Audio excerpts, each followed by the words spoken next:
অনুষ্ঠানের সংগ্রামী সভাপতি নারায়ণগঞ্জ মহানগর বিএনপির সংগ্রামী আহ্বায়ক জনাব ফুবের সাখাওয়াত হোসেন খান, মঞ্চে উপস্থিত মহানগর বিএনপির সংগ্রামী সদস্য সচিব জনাব আবু আল ইউসুফ খান টিপু সহ মহানগর বিএনপির বিভিন্ন পর্যায়ের নেতৃবৃন্দ এবং বিভিন্ন মহানগর আওতাধীন বিভিন্ন অঙ্গ সংগঠন ও সংগঠনের নেতৃবৃন্দ এবং আমার সামনে উপস্থিত বিএনপি আমাদের জিয়ার সৈনিক ভাইরা, আসসালামু আলাইকুম ওয়া রাহমাতুল্লাহ।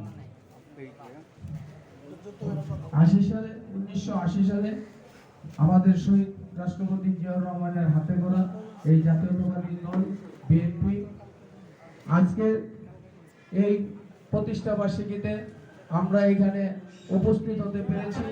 এই জন্য আমি মহান আল্লাহ পাকের কাছে দোয়া চেয়ে নিচ্ছি। কারণ হলো এই গত 17 বছর আপনারা জানেন যে সন্ত্রাস স্বৈরাচারী সরকারের অধীনে ছিলাম, ওই সময়টা যদি আমরা এইভাবে কখনো বসতে পারি নাই।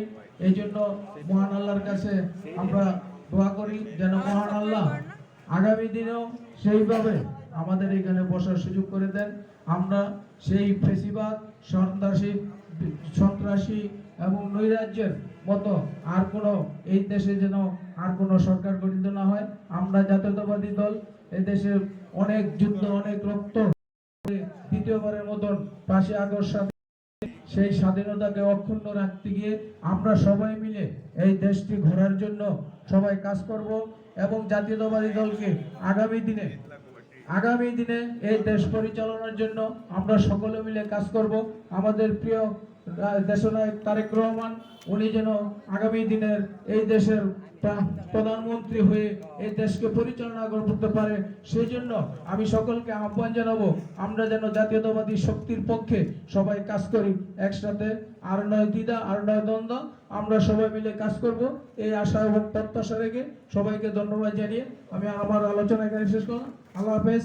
বাংলাদেশ জিন্দাবাদ, বাংলাদেশ জাতীয়তাবাদী শ্রমিক দল জিন্দাবাদ, শহীদ রাষ্ট্রপতি জিয়াউর রহমান অমর হোক, দেশনেত্রী বেগম খালেদা জিয়া জিন্দাবাদ, তারেন্দ্র অহংকার তারেক রহমান বীরের বেশে আবারও আসবে ফিরে আমার এই বাংলাদেশে। সবাইকে ধন্যবাদ।